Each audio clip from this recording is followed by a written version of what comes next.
In a mythical land of magic beasts and blades known as Burbank, California, an independent podcast network sets off for the greatest adventure of their pitiful lives.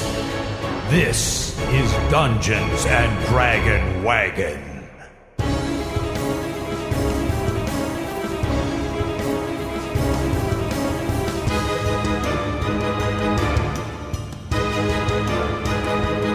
Hello and welcome to Dungeons and Dragon Wagon, the Rhyme or Reason, a homebrew D&D inspired role-playing game recorded and released out into the world for your entertainment. And as I must say in the beginning of every episode, this podcast is best in headphones, so throw on a pair and get the most out of it if you can.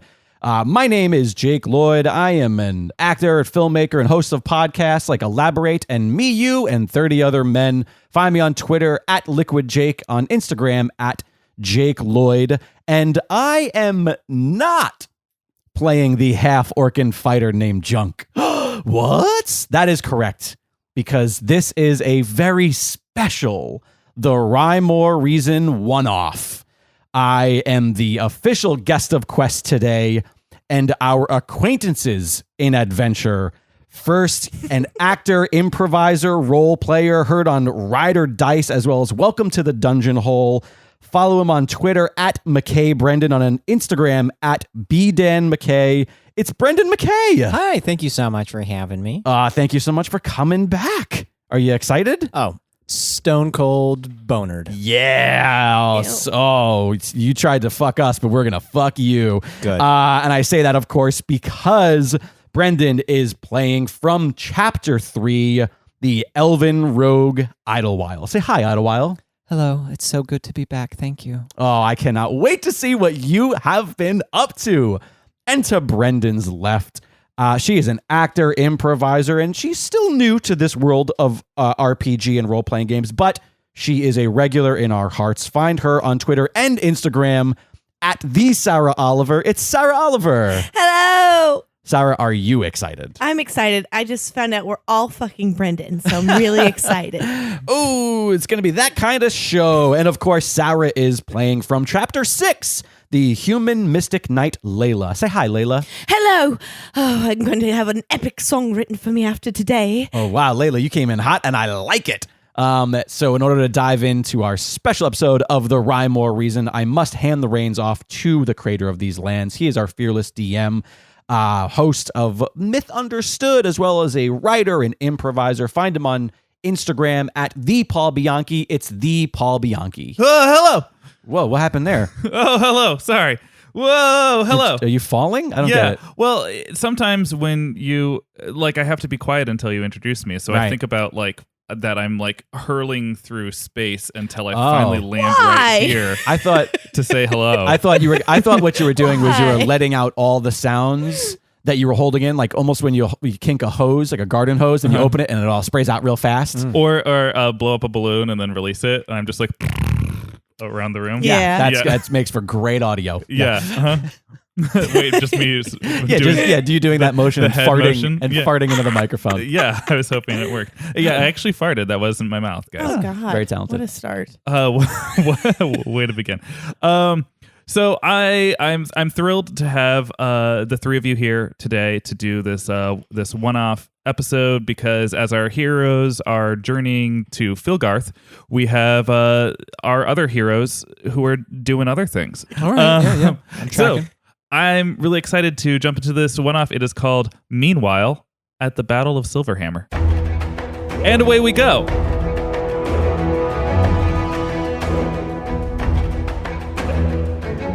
When the Mystic Knight, Layla Arrhenius, journeyed from the Softlands to the capital city of Shel's Basin, she wasn't sure what she would find. She had been to Silverhammer once before. The ancient dwarves who had founded the city were industrious architects who built indomitable walls, as well as a labyrinth of sturdy canals and aqueducts. In her approach, she found that the surrounding villages and farms were nearly overtaken by camps of gnome infantry, spellcasters, and more towering snow-colored yetis than she had ever seen before in her life. She had to move north to find a path into Silverhammer, and as she did, she found the elf, Idlewild, and his boyfriend Fiero fighting off yetis, and she rushed to assist. They had also traveled south to aid the free folk in their struggle with the gnomes. Layla learned the elves were acquainted with Kelber Orny, Adeline Junk, and Matson as well, and a bond was formed.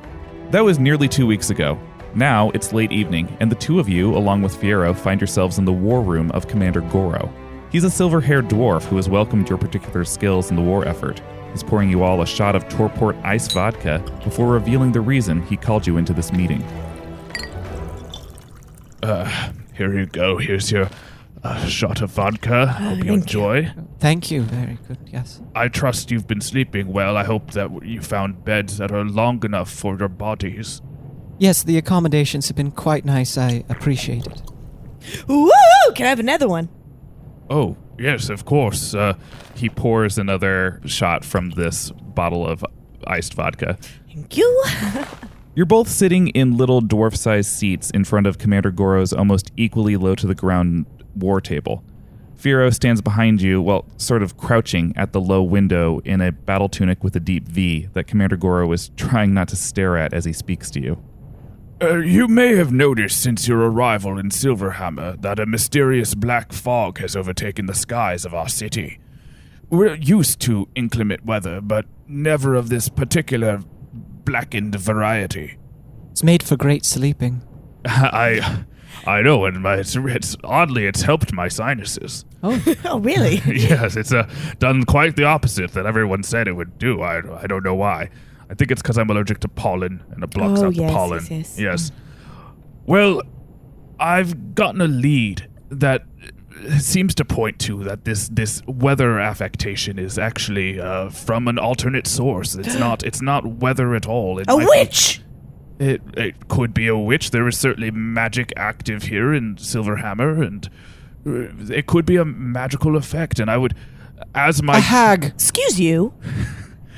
Well, hag aside, with the full extent of my army battling these insufferable gnomes, I felt it may be in the best interest to send a small, specialized unit to investigate this inordinate magical energy. Can you imagine my epic song about slaying the weather witch? I am actually having trouble imagining that. What do She you... put storms in the skies till I gouged out her eyes. How about that? You see to your right that Fiero is reaching for his guitar to assist, and he's just like, actually, you can have that one. That's yours. That's entirely yours. I'm not... Just as you are having this discussion, there is a gentle rapping at the side door of the war room. Commander Gorro appears startled by this, and he walks over to open the door. A robed dwarf emerges from a shadowy hall, hardly illuminated by the soft glow at the end of his channeling rod. Commander Gorro. Oh, Master Conjurer, what brings you to the war room tonight? One of your pages informed me of this meeting. I do ask that you excuse my eavesdropping as I approached your door, but did I hear you are sending these outsiders to investigate the source of the fog? They may be new to the city, but not to defending the good people of Shel's Basin. Allow me to introduce Sir Idwild, the Bard Fiero, and the champion mystic knight, Layla Arrhenius. I see. Yes, I've heard of these three and their contributions. What is that accent from? Well, I'm from the Millsands land on the northern edge of Silverhammer, obviously. See, this is what I mean, Commander. They may fight well, but their knowledge of these lands is minimal. I urge you, let me assist in discovering the origin of our problem. Fiero steps forward. Apologies, sir, you have us at a loss. What is your name? Oh, no, my apologies. Of course. And the shadowy figure steps into the light, and you finally get a good look at him. He is fairly thin for a dwarf, and opposed to the traditional full red beard, his is stark white and tied into countless braids lining along his jaw, and he is wearing a long robe with layers upon layers that flow behind him in varying shades of gray and yellow, and in his hand he holds his channeling rod. It stands about the same height that he does, and it is wooden-looking but jet black with a bright, translucent yellow gemstone at its head. I am Master Conjurer Camli. Ooh, that seems ominous. That's a weird name. I don't trust him. Oh, Layla just said that out loud. Yes, that is indeed a very weird way to greet someone. Fiero, have you heard of Camli? You've never humped a man in a brothel in Bogworth, have you? With most certainty, I have not. Then no, Idlewild, I have not heard of him. He must just have one of those beards. Camli gently strokes his beard and gives Fierro a weird look. So what say you, Honorable General? I offer my assistance to this lot in finding the source of this fog. Well, that's a generous suggestion, Master Conjurer. You three would be lucky to have him. He can conjure, of course. He can conjure all sorts of things. Barriers, shields, probably. Weapons. You don't sound very knowledgeable about it. Not about magic, no. I take a large axe and I chop people up. That's about what I do. Great. It sounds like he does stuff and things. Do you want to be a part of a party? The question is he honorable? Will he have our proverbial backsides? I assure you, fine elf, Silverhammer is at stake, and I will do whatever it takes to hold it. Well, this should work out swimmingly. Commander Gorro then takes another drink and starts to point to the map that's in the middle of the war room table. Silverhammer was built by 7 brothers, each in charge of building a quarter. The 7th was not as skilled in stonework as his brothers, so when Silverhammer suffered its first earthquake, the aqueducts and buildings of the 7th quarter fell apart and collapsed, drowning and crushing the poor citizens who lived there. This became known as Dead Town. Yes, Commander, I'm familiar with the origins of our city. Why are you explaining this to us now? Because it's where our seers have pinpointed the source of black fog magic. Deep within Dead Town, at the bottom of a well known as the Pritchell Pit. I see. Well then, what are we waiting for? Let's head to the pit as quickly as possible. And murder the witch. Yes, or the hag, as the case may be. Ooh. Speaking of hag, or rhyming with hag, What? the entrance to the to Dead Town is in the slag district. Oh, okay. And rhyming hag with slag. Okay. It rhymes, and yes. So you can find the entrance there. There's a barricade. It's labeled as condemned, and you'll find a door on the other side of the canal. Fierro, write that down. Slag rhymes with hag. Already written down. And thank you, Commander Gorro. We'll be right on our way. Okay, let's all do one more round of shots and let's go. And so Commander Gorro pours out more shots of ice vodka. Fierro shrugs, looks at Idlewild, and does a shot as well. The Conjurer Camli puts his hand out and gently declines. Thank you, but I cannot drink. He gestures to his legs with his channeling rod. On account of I have bad legs. Drinking will make me very clumsy, and nobody likes someone who's clumsy. After finishing their shots, or not taking a shot as it were, Master Conjurer Camli led Layla, Fierro, and Idlewild to the Slag District. The district is the poorest in Silverhammer, home to the filthiest brothels and most derelict shacks. Tonight, it is filled with farmers and villagers from outside of town, driven in by the Gnome army, frightened families in makeshift tents struggling to survive. Master Conjurer Camli has his rod lit and is sweeping across the huddled masses as he passes, looking at them all. This is heartbreaking. It's always the poor who suffer, isn't it? Camli is quiet, and then after a moment, Yes, all the more reason finding the source of this fog is of the utmost importance. Yes, obviously. So I assume our dear commander has explained to you why it's such a detriment to our fight. I'm a little bit unclear, to be honest. Yes, I believe between the shots of liquor that the commander forgot to tell us why clearing the sky was so important. Of course he forgot. Well, you see, the elves are our allies. They aim to aid us, but as long as the fog is blocking the sky, they will never be able to make their passage. Oh, of course, the moonwalk. Exactly, young bard. Is that the one where you walk backwards? Oh, no, honey, I thought the same thing when I first moved to Shel's Basin, too, but no, it's not the dance that we know. This moonwalk is a rite of magical passage that the elves in the Softlands use. They travel up the moon's rays and emerge on the other side in their destination through the reflection of the moon in like a puddle or a stream. Complicated. It's far too complicated for me to understand. Yes. And so with the fog blocking the moon's rays, the elves cannot pass through the moonwalk, nor aid us in our fight. Who would cloud the skies? Well, I assume our enemies, no? You think it was the gnomes, then? Yes, because they're... Firo puts his hand on Idlewile's cheek, and he looks at Camli, and he says, "But he's so pretty, though."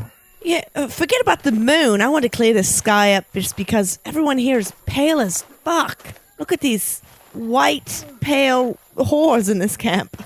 Yeah, this comment occurs while passing a brothel, and a slew of hookers are standing out front. They are naturally offended, but Layla is accurate in her assessment. Beneath a layer of filth, they are pale as fuck. Master Conjurer Camli looks to Layla and shoots her an eye of disgust as she judges these poor people, the people of his city that are suffering.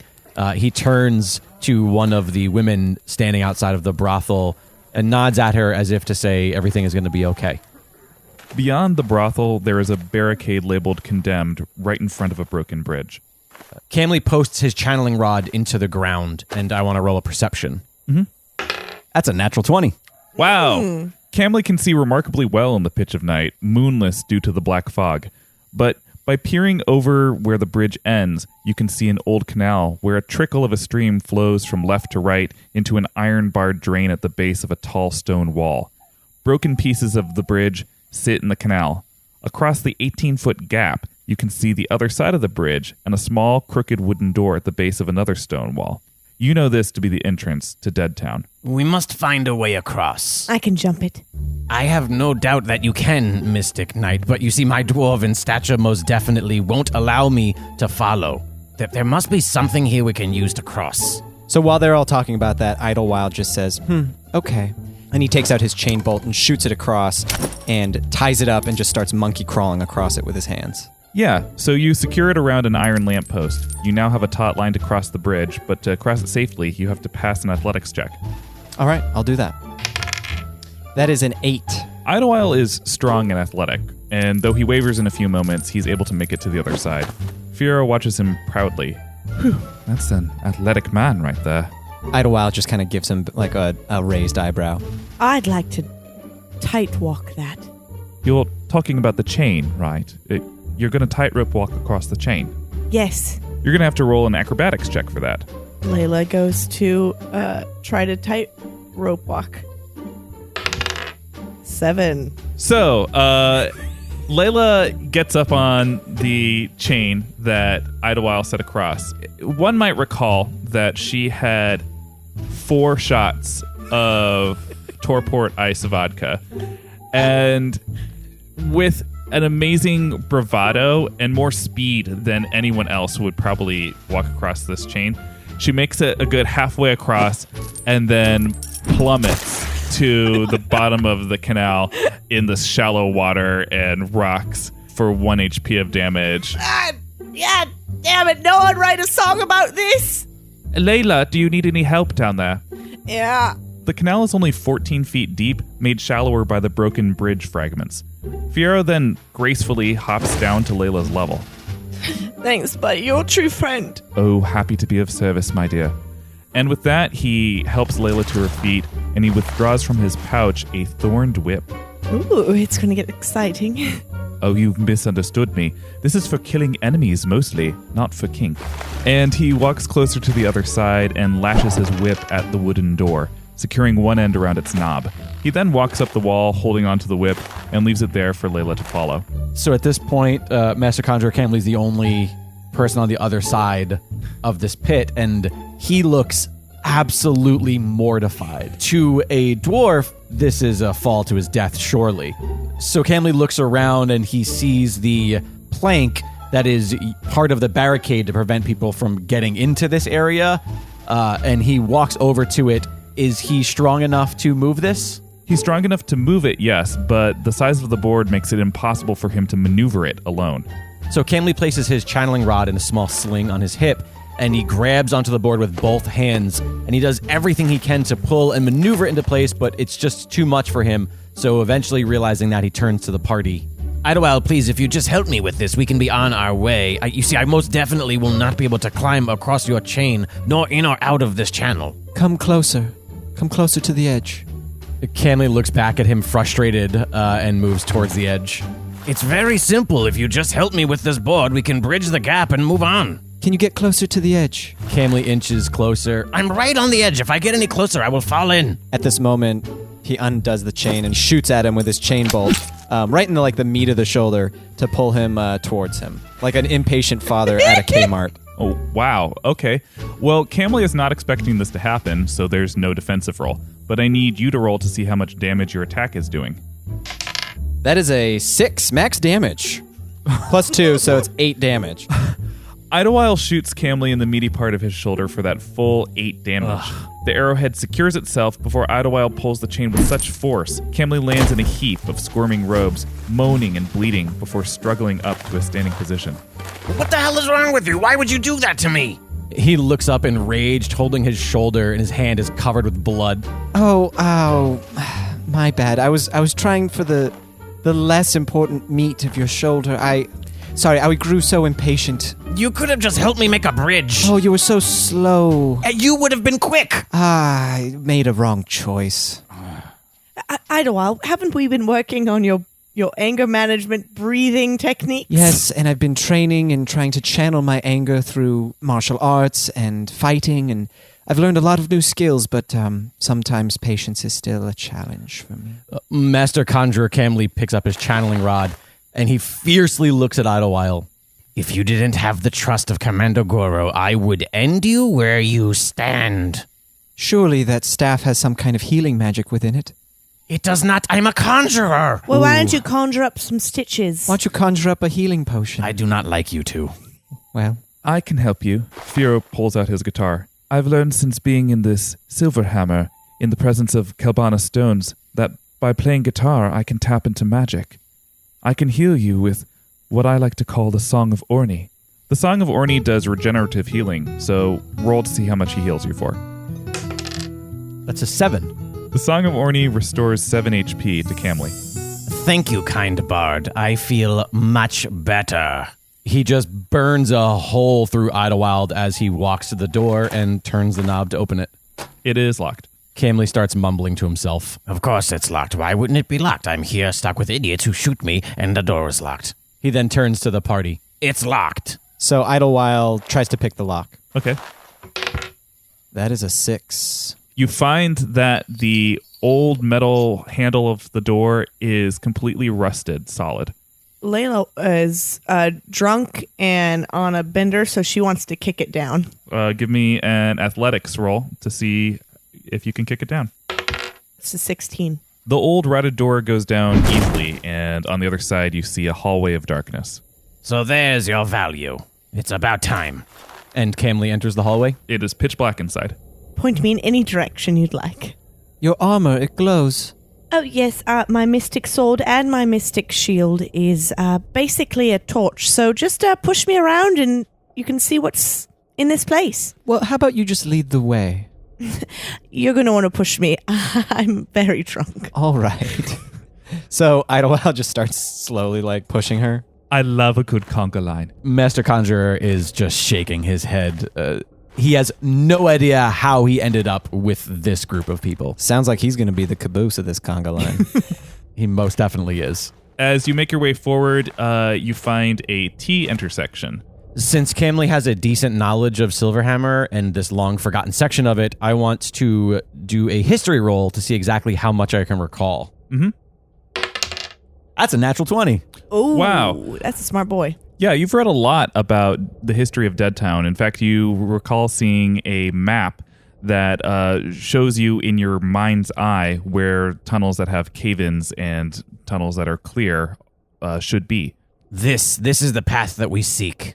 Camli points to the right. The other way is dangerous and unstable, much like Mr. Crossbow Boy over here. And he immediately starts pushing Layla as Idlewild did just prior. All right, let's go. No sooner do you turn right than you come across a derelict underground town. Shafts of light trickle in from the broken ceiling, but the abandoned homes are dark and uninviting. I'm going to roll for perception. 8. You can't make out any more detail in the darkness, but you do catch something white flash past your eye. Oh, What was that? Surely there's no one else down here with us. maybe it was a creature, an animal perhaps. Here you go. Here you go, little one. Nothing comes to you in this motion. Dear, you're offering your empty hand. There's no treats for an animal. Why don't you take a closer look? I'm gonna go vomit. While Layla pukes and Idlewild clicks and reaches for an animal that isn't responding, Camli pushes his way forward, and I'll roll a perception now. Okay. That's a 4. It's still very dark, and all Camli sees is the back of Idlewild, who is crouched doing animal handling at the moment. And Fiero looks down at you, and he's like, distracting, isn't he? Yes, very. Fiero also noticed the white shape dart across. He can see that there are 3 buildings straight ahead of you, and that the white shape disappeared into the doorway of the first building. I'm not sure if anyone wants to investigate that, but it appears that whatever that was, it's in that building directly ahead of us. Do you think it was a ghost? Because that would be a great song. Ooh, do you think it was a goat or a hag? I don't believe it was any of those things. Why do you make eye contact with me when you say hag? I say we go. We follow it. If it's an animal, which it obviously isn't, but if so, I can handle it. Camli is frustrated with the party's inability to move at this point and pushes his way through. Get out of my way. And he's going to walk towards the first building and very carefully try to leer in and see what it was. Layla stumbles following Camli. When Camli looks inside the building, he finds a turned-over table and a fallen chair, but there's nothing really of note in the room except for a chest in the back right corner. I knew it. It's haunted. This is great. She went into the building with the ghost. She murdered it, and now it's toast. Are you writing this down? Unfortunately, it's too dark to write anything down. I just don't know if people generally write their own laments and songs. I don't think that's normal practice. Yeah. There's nothing here. Come, this is a waste of our time. We must be making our way to Pritchell's Pit. Exploring this area is useless. A fool's errand. So you should open it. I will. Idlewild just lumbers over to the chest. You don't think anything bad could happen if I open this, do you? And then he opens it. The lid lurches open and a wisp flies out of the chest. And only Idlewild needs to roll for initiative. Oh, fuck. That is 6, my friend. Ooh, Idlewild is ready for this wisp, and he gets the first attack. Idlewild just pulls out his swallow that he's been training with, and he just takes an attack. 10. 9 damage. He cuts through the wisp elegantly. The wisp promptly falls away into inert white powder. Oh, when we went up to Misty Cross, he started taking swallow at the Y. And what, pray tell, is the why? Oh, the Y is a headless statue of a Sibyllin that's in Misty Cross, and his arms are outstretched to the heavens, so he looks like a big Y, and people just practice swordplay in front of him. Oh, okay. Well, yes, that makes sense. I bet he provides nice protection from the sun. He nods at Fiero, and for the first time you see him smile as he walks to the back of the room. Now that there is no danger whatsoever, you might as well take a look at these things on the floor. There are wooden plates and bronze mugs on the ground. Nothing worthwhile here. Come on, you weirdos. Let's be on our way. And he turns around and walks towards the door. Idlewild picks up the wisp dust and puts it in a little pouch, and he goes... Idlewild, while you're over there, was there anything in the chest? Oh, I didn't even check. I was so preoccupied with this dust. Mm-hmm. Idlewild reaches back towards the chest and opens it yet again. Inside the chest, you find a pair of bellows. The bellows are made of brass, and the flexible bag in between is covered in red crushed velvet. Inscriptions on the handles lead you to believe that they are in some way enchanted. Hey, fellows, I found some enchanted bellows. Oh, I'm writing that down. Oh, so you write that down. Camli has made his way outside and is surveying the area once more to get a sense of direction. You find 4 more houses total, 2 on your left, 2 on your right, leading towards a more well-lit corridor. You know the way perhaps most, Camli. Do we need to bother with these homes, or should we go straight for the pit? No, these structures have been buried for generations. Nothing but danger can come from exploring them. Let's head, as you say, straight for the pit. That's what a tickler says. Camli tries really hard not to laugh, but does as he continues towards the hallway. Okay, that was a good one. I'll give you it. As Camli walks towards the light, he hears the sound of water. It seems the stream from the exterior canal continues here after a short waterfall. A complete, unbroken bridge continues over the section of the canal. Camli extends out his channeling rod. After you. Yeah, Idlewild just goes across. Layla trudges along, but she's starting to sober up, so she takes a look around, rolling for perception. She's trying to sober up, but she only sees 4. She's going to need a minute. Yeah, it's still dim, but Layla makes out what she believes to be a small ladder leading down to the canal on the other side of the bridge. Oh, come on, guys. It looks fun. Let's do it. He sprints across the bridge. And Fiero follows you, and you both reach the small ladder together. What feels like an hour and a half later, Camli gets to the top of the ladder, and you could just see the look on his face. He hates any feat of physical activity like this. It is not good for him. As he told you, he has bad legs. In order to climb down the ladder safely, I'll need you all to roll a dexterity check. That's a 13 for Camli. It's a 5 for Idlewild. 9. So Camli makes it safely down the ladder. Layla makes it safely down. But as Fiero and Idlewild climb down the ladder together, they slip on the slime that has accrued on the old rungs and tumble into the canal. Oh, look at us. Despite the fear at the top of the ladder, Camli nailed this, and he walks by the 2 men, at this point rolling around a little bit extra long, and he taps Fiero's butt with the channeling rod. Come now, let's go. Oh, right. Just ahead to the right, there is a stone semicircle staircase that leads to a gatehouse. Once again, he extends his channeling rod to the party and gestures after you.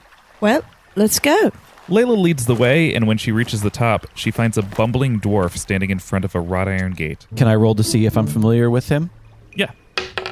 That's a natural 20. I'm doing great today. You've never seen this man before in your life.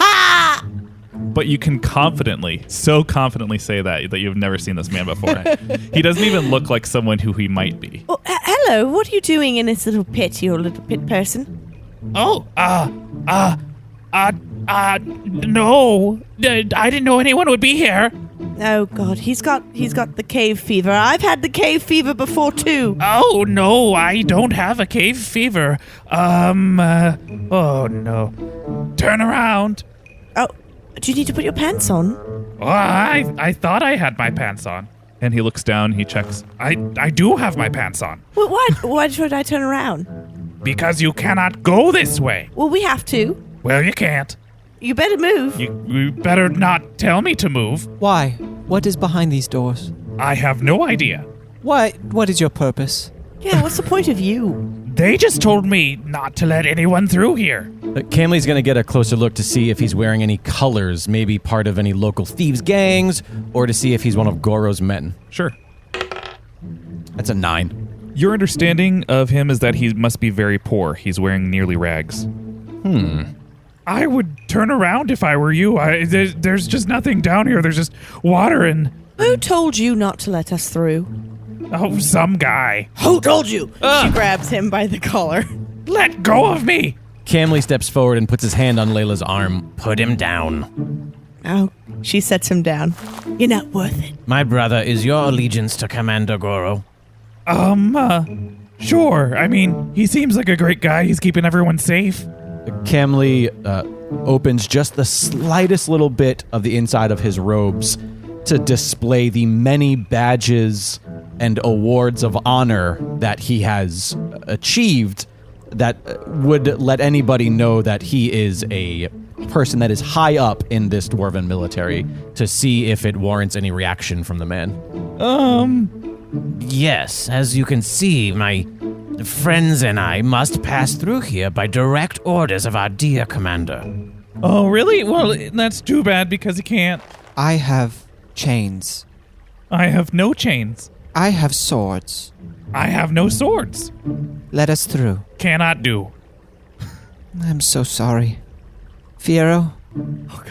Let me try something. And Fiero motions for Idlewild and the others to stand back before he turns around very coyly to this dwarf.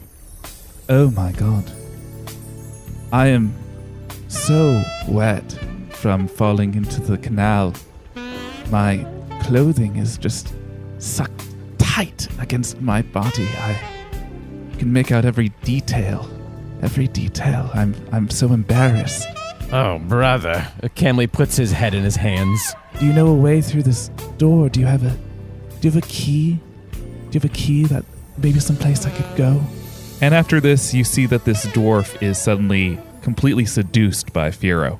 Oh, you mean this key? And he holds out a brass key on a chain. I guess I could let you through.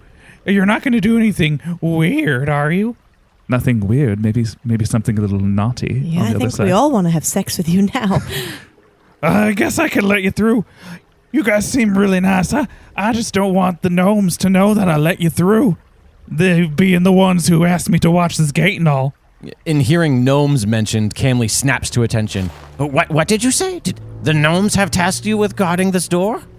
Well, there was this gnome that came around and he threatened me. He said, "You better not let anyone through or I'll murder you." And I was like, "Why are you trusting me? I'm not trustworthy." Layla runs up and grabs him by the clothes again and pulls him in interrogation style.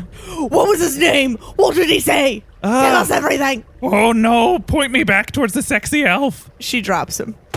You're still not worth it. Oh, take my fucking key. Just let me go. You all are so confusing.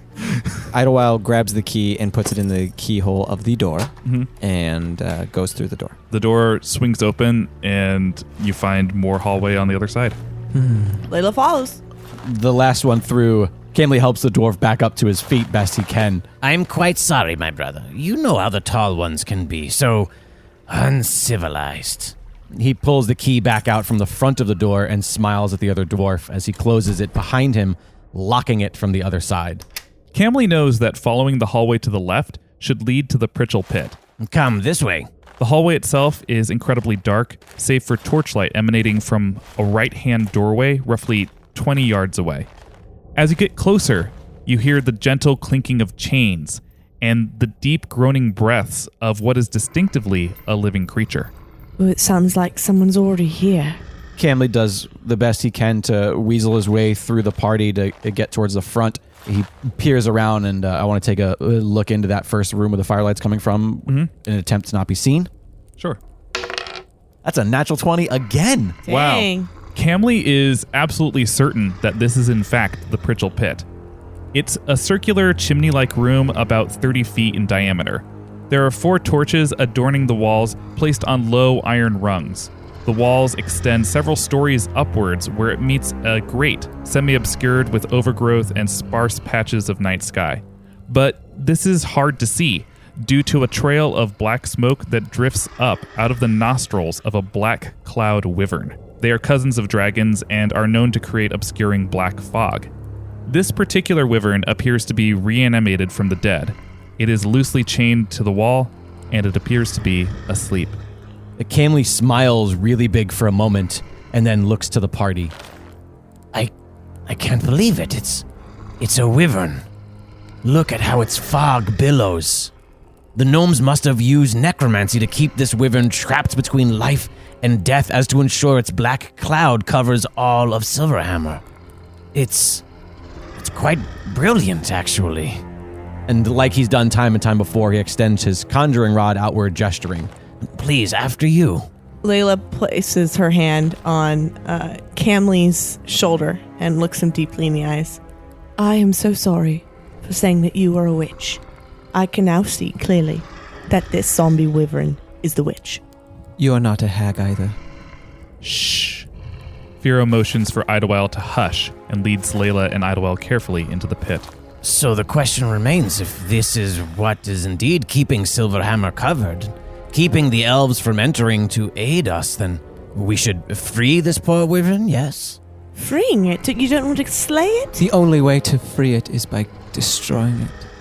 It's clearly an abomination. It's a zombie. An abomination? No, Fiero, it's beautiful.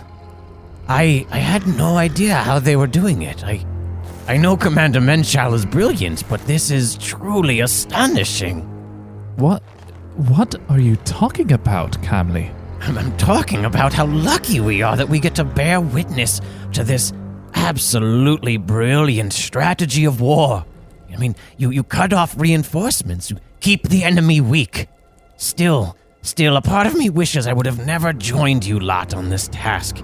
Had I only known that you were all so very fucking stupid, I could have remained at that idiot Gorro's side. You would have never even found this pit without me. Although I guess on the bright side is that I no longer have to keep trying to do this stupid fucking voice. And with that, moving with a speed and agility that surprises everyone, Camli does an insane backflip, and as his robes fly upward, they reveal a gnome standing in his place. He sheds his robes mid-air and lands directly beside what is his twin brother, for he is also indeed a gnome.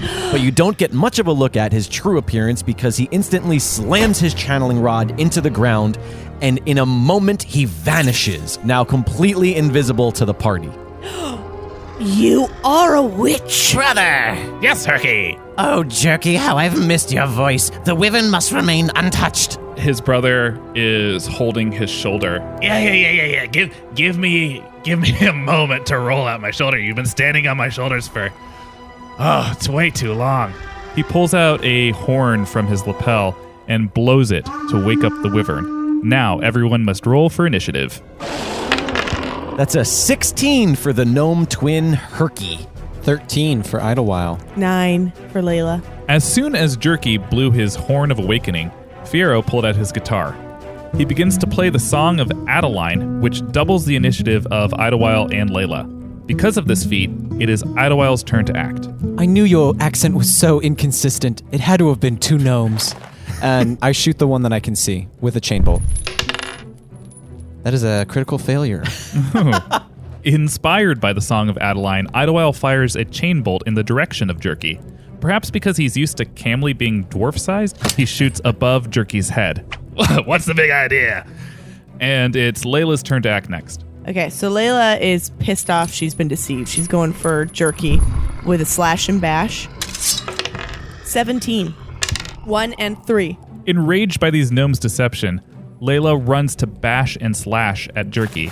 She does make contact, bashing for 1 damage and slashing again for 3. But what Jerky feels most is the additional 10 fire damage he takes in this moment. And with that, it is his brother Herky's turn to act. Herky yells in hopes that his voice will bounce off of the walls, confusing his enemies. Commander Menshal will erect a statue in my honor. You then hear the thud of his channeling rod hit the ground as he attempts to conjure a bombardment of spectral knives. It's hard conjuring while invisible. Yeah. It's a 4. Everyone roll a d20 in defense.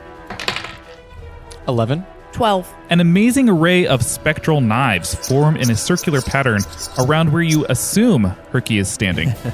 Then they proceed to fire off in several directions with such chaos that they don't actually attack or damage Idlewild or Layla at all. And as it is the wyvern's turn, everyone must again roll a defensive check. 16 for Herky. 15. Ocho. The wyvern moves to its feet, stretching its body and its expansive yet decaying lace-like wings. These wings smack into Idlewild and knock him against the stone wall for 5 damage. Oh, did you see that, brother? Yes, brother. What a moron, brother. And he raises his arms up and forms a orange translucent ball around himself that makes him invincible to projectiles. Well done, brother.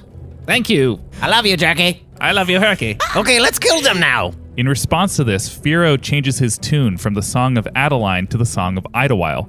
This song will allow Idlewild to perform 2 actions on his next turn, and that turn starts now. All right, so the first action I'm going to do is shoot my chain bolt again at the one I can see, which is Jerky. Mm-hmm. Okay, so I shoot at Jerky. Accuracy, 6. 7 damage. Jerky's barrier keeps him safe from being damaged by your projectile, but not from being grappled by your chain bolt. The bolt appears embedded in the translucent orange ball. Perfect. So what Idlewild is going to do is swing it across the ground to try to trip the invisible one. So roll a standard weapon attack, and Herky, roll a defensive check. Okay. That is 1. And Herky's defense is a 15. You do not hurt Herky, but you do strike the wyvern with this new long flail that you have made out of Jerky, who tumbles inside his ball like, what is happening? As he strikes against the wyvern for 1 damage. Good. And it is Layla's turn to attack. All right, so Layla sees this giant clusterfuck, and she's like, well, who is it spinning out of control and who isn't invisible? The wyvern. Mm-hmm. So she doesn't want to get near it, but she is going to send her little drake. Okay. Burn that bitch. 5. Layla holds up her gauntlet, and a small blue fire drake emerges from its emblem. The drake soars from her arm and burns a trail of blue fire across the wyvern's back. This does 5 HP damage plus an additional 2 burning damage, and the wyvern will take fire damage with every one of its turns from here on out. And it is Herky's turn. Jerky, you must protect the wyvern at all costs. I'm trying. Oh, I'm dizzy. I know you're doing a very good job. Herky attempts to get behind Idlewild and jump as high as he can and club him over the back of his head with his channeling rod. It's only a 3 accuracy, but for 6 damage. Roll a defense just to see if you flub a defense. 15. Herky runs around, and Idlewild hears the whoosh of a weapon right by his ear. The wyvern then turns around abruptly and exhales a stream of piping hot smoke at Idlewild, knocking him back into the wall again for 6 damage. Jerky utilizes this moment to kick Idlewild's bolt clear from his orange-colored shield. He then holds out his hand. Fiero continues to play the Song of Idlewild, granting his lover a second action. So he felt that whoosh from Herky. Yeah. So he kind of just like gets down and, uses his elf-like senses to try to like just grab him from wherever he's at. Give me a dexterity roll. Dexterity roll, 13. And a defensive check for Herky. An 8. And yes, Idlewild gets a hold of Herky's ankle in this moment. Great. So with one hand, I hold his ankle, and then with the other hand, I pull out these fucking brass bellows, and I shove him in his asshole, and I bellows right into this. I don't know what magic this thing has, but I want to just shove all that magic inside of his butt. Okay, so you're going to first need to do an accuracy to see if you get his butthole. Okay, that's fair. Oh, man. That's a 4. Thank God. The tip of the bellows does not find Herky's butthole. It finds his armpit instead. Idlewild pumps the bellows with his free arm against his torso. A forceful jet of frost magically shoots, harming Herky for 18 damage. Just imagine if that was in his asshole. No thanks. Layla notices this go down and screams at Idlewild, I think we need to use that on the wyvern. And it is Layla's turn. So Layla has just about had it with this fucking stupid dwarf and his barrier that she can see. So she's going to do the Vanguard, which is her shield rush. 11. Great. Double 1. But it's double 1. Layla flies at Jerky with her shield in front of her, but Jerky stands his ground, but just barely. His ball-shaped shield is covered in cracks. Meanwhile, Herky's invisibility fades away. Luckily, the blast of frost knocked him free from Idlewild's clutches, and it's his turn. Herky shakes off the blizzard that nearly missed his anus, rushes over to Jerky, grabs his hand, and together they are going to conjure the spell Twin Gravitas. A temporary gravitational distortion manifests in the space. The bodies of Herky and Jerky's enemies stretch upwards before snapping back into place. Fiero, Layla, and Idlewild experience immeasurable pain, and everyone's HP is suddenly halved. Oh my god. After this devastating attack of twin gnome magic, the wyvern takes his -2 of blue burning fire damage, rears to attack Layla, but is stopped by his chain. His claws narrowly miss her face. Jerky then lets go of his brother's hand and unleashes his own bombardment of spectral knives. So Layla and Idlewild must roll for defense. 12. 3. Jerky's spectral knives float up and away from him and then turn around suddenly and fly towards himself to shatter his own barrier. He stands there just incredibly embarrassed. And he's like, oh, that didn't go the way I wanted it to go at all. It's okay, brother. You've been beneath my feet for so many months now. I have no sense of what's up or down. Oh, my poor brother. Meanwhile, reeling from the damage he sustained, should I continue the Song of Idlewild, or should I play the Song of Orny to heal us? I say Ornias. I'll do my best. Fiero plays the Song of Orni. He immediately heals for 7 HP. Just like him, at the beginning of each of your turns, you'll roll a d8 to determine how much healing you'll receive. And it's Idlewile's turn next. That is a 5. Idlewile is healed for 5 hit points. So what I do is I shoot a bolt at the chain of the wyvern in an attempt to break the chain. Perhaps it'll turn on its masters. That is a 7. So it's a big, clunky iron chain, and your crossbow bolt does not do enough damage to free the wyvern. Focus on the bad guys. Don't try to free one. The wyvern is a bad guy. But, oh, God. It's the one causing the blight. If you two could just fight still, we have 3 enemies in the room. All right, heal me, baby. That was a 6. Layla heals for 6 HP. She is so furious, and now she can see his little stupid ass, so she's attacking her least favorite gnome on Earth, Herky, with a slash and bash. 6. 7 and 8 plus 5 fire. Layla rushes Herky. He evades her initial shield bash, but catches the tail end of her sword, incurring 4 HP of damage. He also picks up passive burning damage that will affect him from here on out. And it is Herky's turn. So much like his brother did prior, Herky takes a defensive position and extends his hand out, waiting for his twin to come and join him. With that, it is the wyvern's turn to act. The wyvern huffs and puffs, tired of the music that is being played. No! He shoots from his nostrils piping hot smoke. The hit scalds Fiero for 8 hit points. On Jerky's turn, he takes the hand of Herky again, activating their twin flame attack. So, Layla and Idlewild, roll for defense. 18. Damn it, 6 again. Cones of flame shoot out from both gnomes' free hands. Fiero ducks for cover. Idlewild attempts to duck for cover and takes 5 damage. Layla forgets how to use her shield and incurs the heaviest damage of 13 hit points. Fiero returns to his power stance and plays the Song of Orni again, healing himself for 8 points, and it's Idlewild's turn again. 8 health. So, Idlewild as well heals for a full 8 health. Great. And then with his turn, he's just like very determined, and he says, I know what to do. And he runs up with the bellows, and he sprays the chain with the bellows. Why? To see if it will do the blizzard again. When he sprays the bellows, it does not do the blizzard again. God damn it. Instead, lightning shoots out of the bellows. The electricity travels up the chain and shocks the wyvern for 30 damage. Whoa, yes. Yeah. And it is Layla's turn next. Okay, I'm rolling for my health.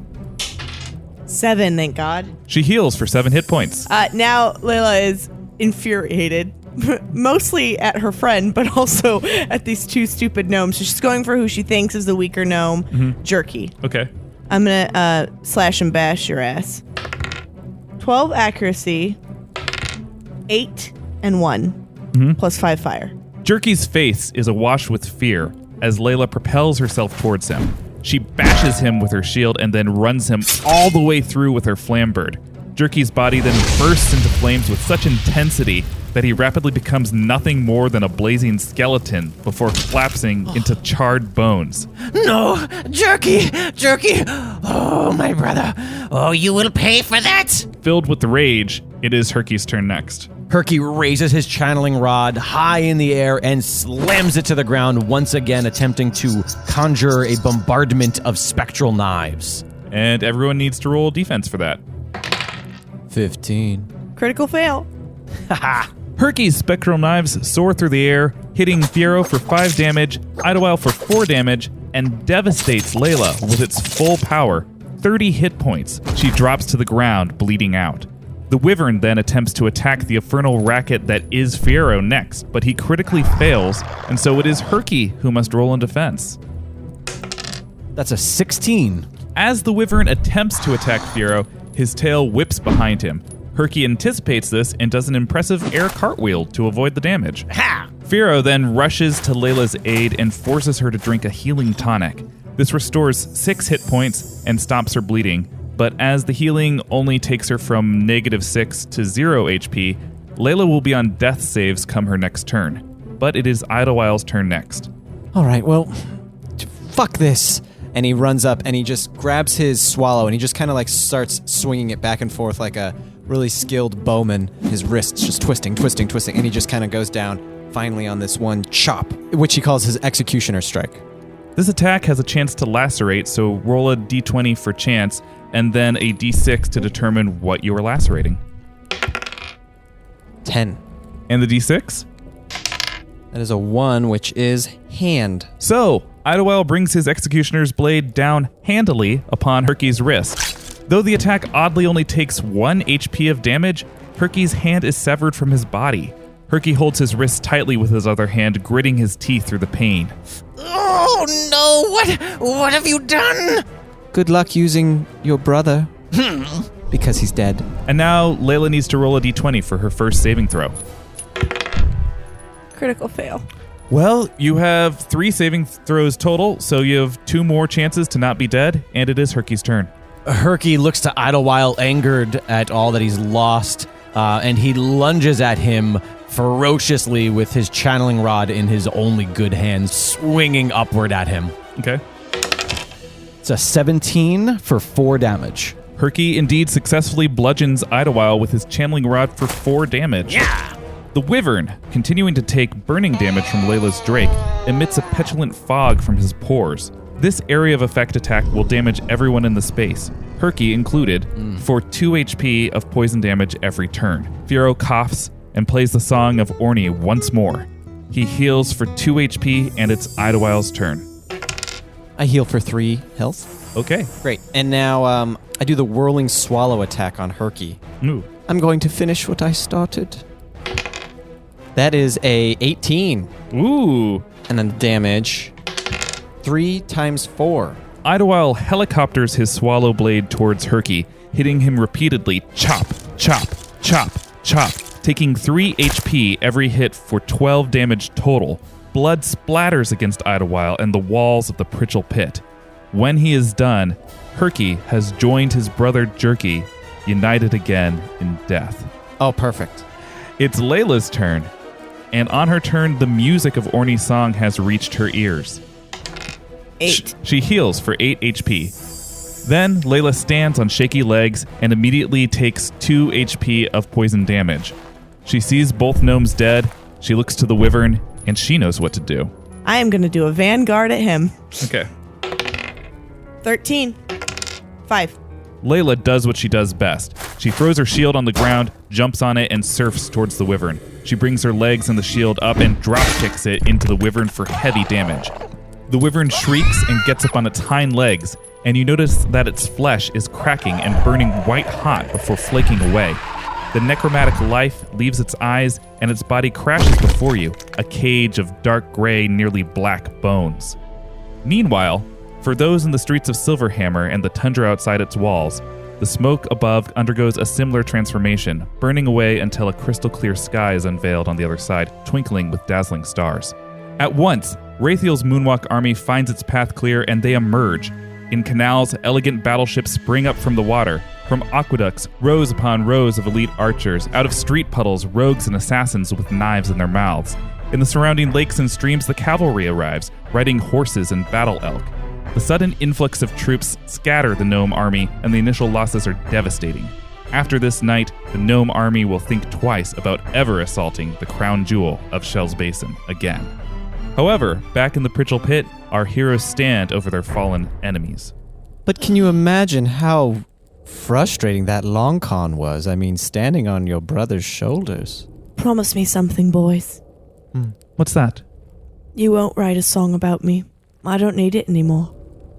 Oh, but I just did. Okay, you can write it. I was just being humble. All right.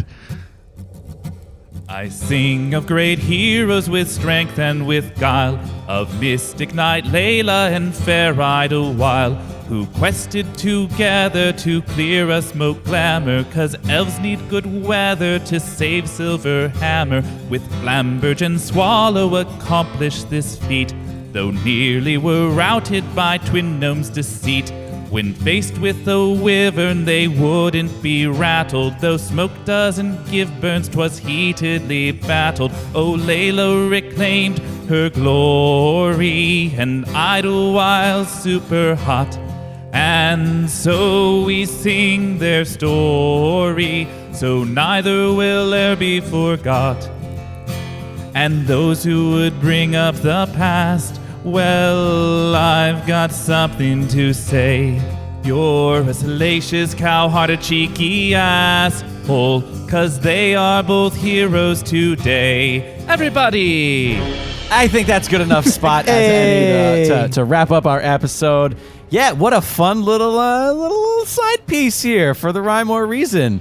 Thank you so much, Brendan and Sarah, for joining us. Did you enjoy revisiting these characters? You. Of course, naturally. Well, this was an absolute blast. We thank you so much for tuning in. As always, all the business. Make sure you're following at D&DW Pod on all social media.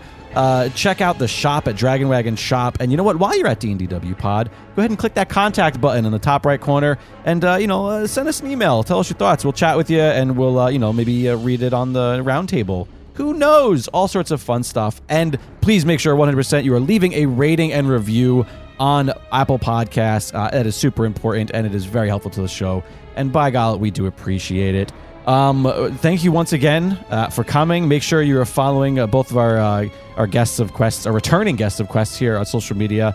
Also, Brendan, the last time that you were here, we really touted the hell out of McNerdcraft, and then like 5 days later, you changed the name of it To Wood Elf Workshop. So Boom. Make sure you're following at Wood Elf Workshop on social media. Is it just Instagram? It's just on the Instas. Just on the Instas, because that's where the good stuff is. Let's be That's honest. right, baby. Pictures. And you know what? With that said, on behalf of everybody here at the Rhyme or Reason, Paul Bianchi, Goodbye.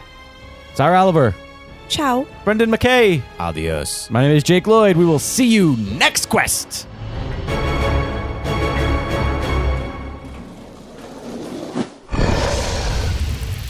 It's Dragon Wagon.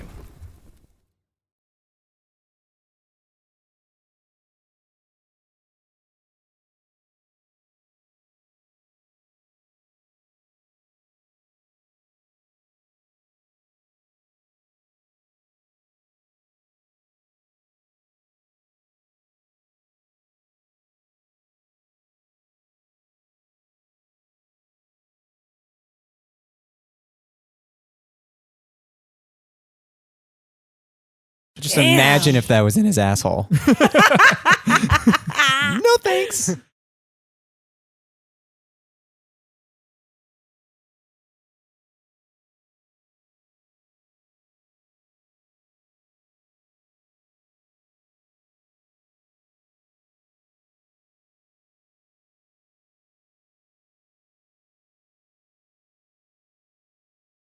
I love you, Jackie. I love you, Herky. They love each other.